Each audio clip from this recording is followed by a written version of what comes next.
So this week's parsha talks very much about koiches hatumah, and so we're going to have to, just like you see in the parsha, that they wanted to bring in Bilam to have hashpah from his koiches hatumah and Klal Yisrael.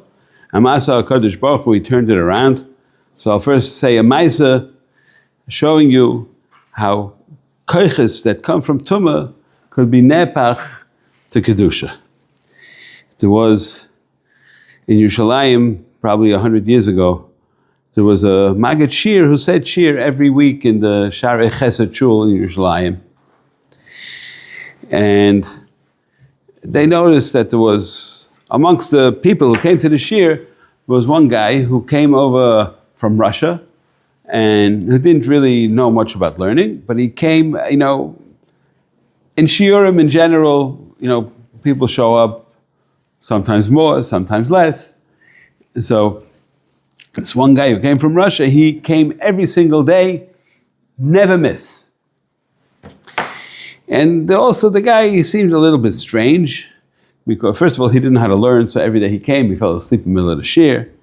And then every once in a while, when the Maggid Shir was saying over in the Gemara from different people, so he would all of a sudden start shaking very much. And nobody understood, why is this guy shaking? He has all these funny habits and he sleeps during the shir. People didn't understand why he's coming to the shir, but he was there. Of course, they weren't going to throw him out. Anyways, so one day there was a huge snowstorm in Yerushalayim. It was one for the books, as they say. It was a very high snow, and most of the people were not leaving the houses. It was pretty dangerous to go out. So pretty much they didn't want to cancel the shir, but the Maggid Shir said that no matter what, he's going to go, he has to say the shir. In case one guy shows up to the shir, he doesn't want to be mevatel Torah for the one guy. So he came to say the shir. The only person who showed up was this Russian person. They used to snow, they could deal with the cold. So he didn't have such an issue coming. He came to the shir. So the Rav was saying the shir, and this guy was doing his regular. He was falling asleep, and every once in a while he was waking up and started shaking and shivering. So the Maggid Shir turned to him and said, it's only just us two. Have a little schmooze. He says, tell me about yourself a little bit, and why you bother coming to the shir, and then you fall asleep, and then all of a sudden you start shaking, trembling so much in the middle of the shir. What's the story? He said, I'll tell you. He said, in the old Russia, I think they were called the Kantonistim or something like that. They would kidnap the young boys from the Jewish homes when they were like 7 or 8 years old, and they would put them in army service for 25 years. And during those 25 years, they became very, very loyal soldiers to Mother Russia, and they, of course, forgot all the Yiddishkeit. They couldn't learn anything. Most of them, after that, had no zecher that they were even Yidden. And so the guy was saying that he had the same thing. They kidnapped him when he was 7 or 8 years old, and they kept him in the army for like 25 years. And he said one of the things that happened was they would test all the people about all the names of all the ministers that were in the army. You had to know mamish the whole Russian hierarchy, from whoever I don't know what they called him, the prime minister, all the way down to all the cabinet ministers and all the officers and every guy, what his job was and what his name was. And you had to mamish express your loyalty on a regular basis to Mother Russia. And so this guy tells it over to the Rav. He says, I'll tell you the truth. He says, I can't really learn because I was never given the opportunity, because I was a young kid in Russia and they didn't let me learn anything. My whole growing up life, I was in the army. So I don't really understand the shir. He says, but one thing I learned. He says, I learned that I always have to know, over there I had to know all the names of all the ministers. He says, I come here and we're learning Torah. And I wanted to know who's the cabinet ministers that set up the Torah. And obviously that's the Amoraim and the Tanoim, and they said the ones who set up the Torah. And when we would say the names of the ministers in Russia, in the army, so we always like it with chapa pachat, if we got it wrong, so we get a big punishment. So he says, every time you mention the name of a Tana or an Amoira, so I had such a pachad, I would mamish start shaking, that this is not the cabinet of Russia, which is Melech Basav Adam, but this is the cabinet of Kutchebrichu, that he's giving us the ganze Torah, and if that is mamish mizdazeya kol gufay, that his iris that he got from it. What I'm showing you is that he took the Koyach HaTumah that the Russians instilled in him, and he turned it over to a Koyach of Kedusha and Torah, and that Yiras HaKavod and that Avas HaTorah that he had from it. So his mamish, he was mahapach from what was called Ra to Toiv. Now, you see in this week's Pasha two things. First, you see, it's brought down in the Zohar, and the Arizal brings it, that all the mezainas that we have in Olam Hazeh is coming to us from the bracha of Bilam, which is very shver. When you eat your cholent with the herring and everything else, so you should thank Bilam because you're eating of his bracha. So very shver to understand that. And you also see that Bilam came with very bad intentions. He wanted to be Mekalel, Klal Yisrael. And if you look in the Arizal, he talks about that Bilam was Kayach Bepeh and Balak was Kayach B'maisa. So that's why Balak hired Bilam, because he had the Kayach HaDibur.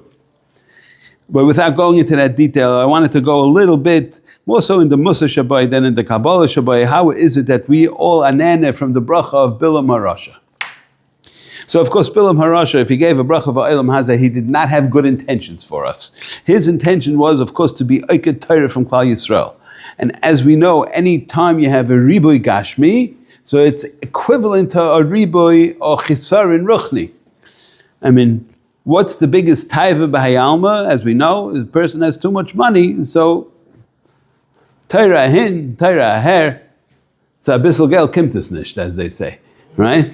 So, his kavanah was to bring down as much gashmias as possible. And by bringing in so much gashmias, so Klal Yisrael would nichshal in all the gashmias and they won't be mechaven l'Torah. And so we have to keep that in mind, that the word is to be mahapich, the ra l'toiv. So he took all that koyach agashmi, and he wanted to give it to us, that we should all be nichshal in it.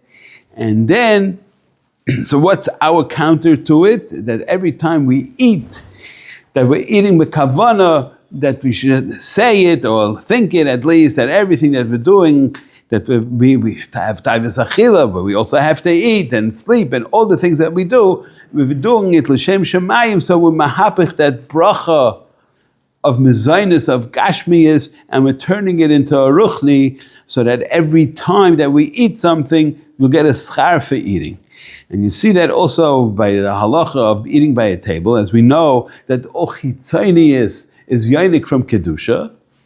So this is the koyach of Bilam. He gave us that taivas achila. So therefore, what do? We say divrei Torah by the table.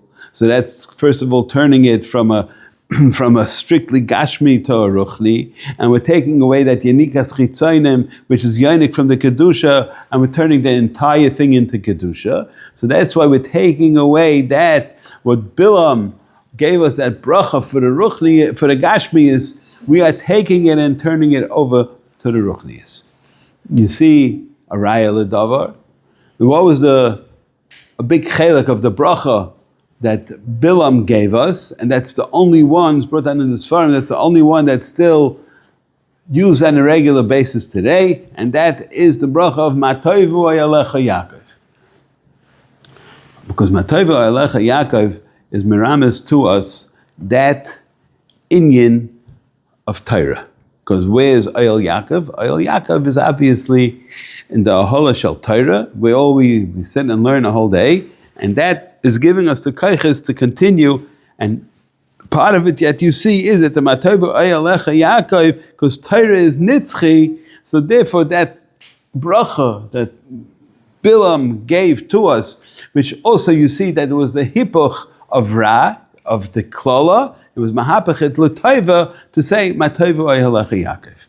So if you put it all together, I just to throw in a vert, which really negeya more so for Tisha B'Av, but since it's also the beginning of the 3 weeks coming up, so in Torah there's no machlokes that there's a fight.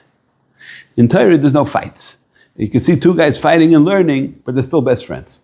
But you see two guys fighting and it's over money or whatever it is, then the fight's a real fight. It's a machlokes sheyesh lo kiyum, right? But when it's a machlokes in Torah, it has no kiyum, and that's also the difference between chaver and cherev.